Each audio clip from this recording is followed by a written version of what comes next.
Chapter 3 is about matter and energy.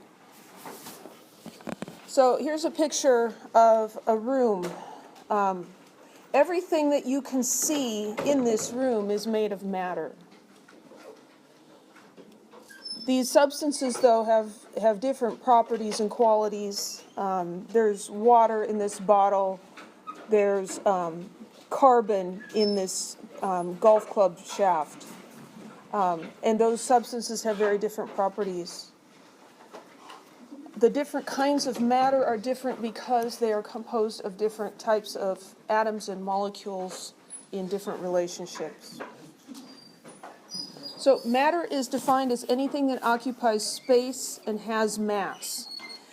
This t-shirt showed up on my Facebook feed. You occupy space, you have mass, you matter. Right? I know, right? If I was a wear letters on a shirt type of person, I would probably buy that, but I don't like writing on my shirts for the most part. So that's our definition of what is matter. It occupies space and it has mass. So some types of matter are very easy to see. Can you think of some? Steel. Steel, copper. How about something that you can see in this room? The chair, the people. Okay? These are all things that we can just see with our eyes, right? There are other types of matter that occupy space and have mass that we can't see with our eyes.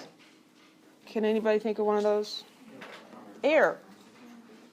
There is air in this room. That's a good thing, or we'd be dead. We can't see the air, although if you go outside, some days you can see the air, right? You're not supposed to be able to see the air. It's just really smoggy around here sometimes. But in here, there's a small enough space we can't actually see the air. Does that mean there's nothing there? No. You can measure the mass of air. You can measure the amount of space that it occupies. So there are forms of matter that you can't detect with your eyes, but they're still matter. Then there are other things that are very real, but they don't fit into the definition of matter. How about light?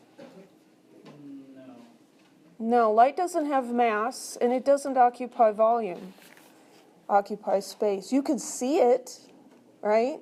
But it's not matter. Heat is not matter. Emotions like love or fear, those are very real, and you might say, well, love matters a lot, but love isn't matter. They don't matter. They do matter, but they aren't matter, right? Many forms of matter appear smooth and continuous. If you look at the desktop, if you're fortunate enough to have one that actually has one, and you look at it, I'm looking at this bench up here, it's smooth and it appears to be a single piece, right? But it actually isn't. It's made up of little teeny tiny particles that we call atoms. Atoms are submicroscopic. That means that they are smaller than what you can see with a microscope.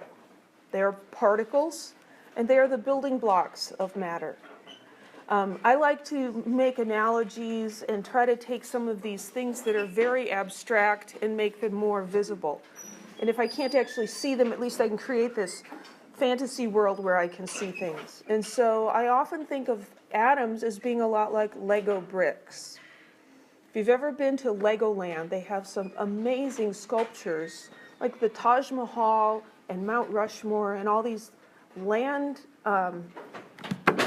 landmarks, that's the word I'm looking for, made out of Legos. And if you back up far enough away from them, they look like they're fairly smooth and continuous, but if you go up and look at them, you see that they're made up of individual bricks with those little bumps on top. That's the way matter is. Matter looks smooth and continuous to us because we're essentially so far away from it we can't see the individual particles. So atoms are the building blocks of matter. Atoms can be bonded together to form molecules.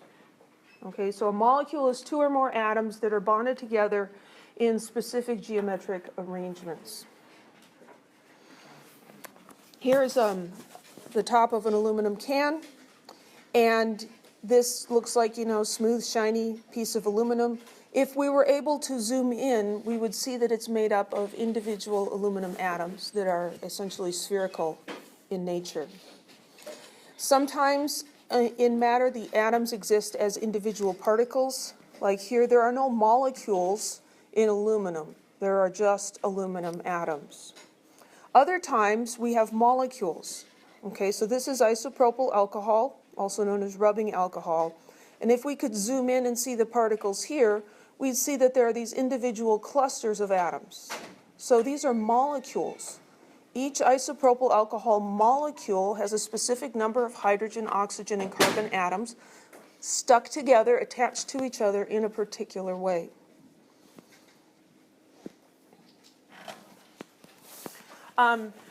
We can get images of atoms by using technology.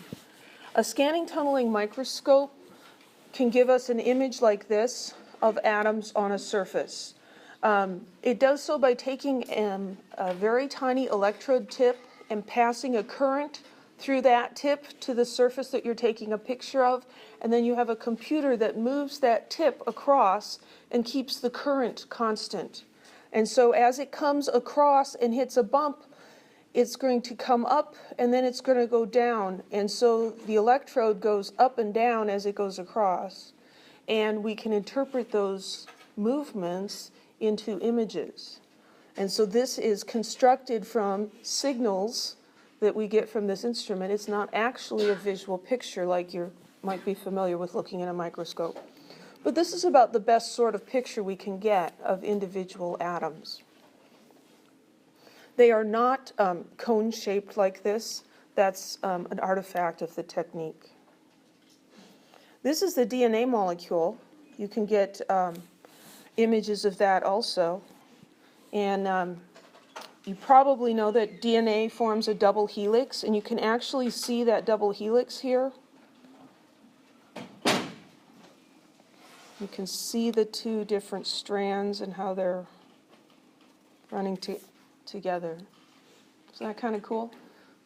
DNA, like what is inside of every cell in your body.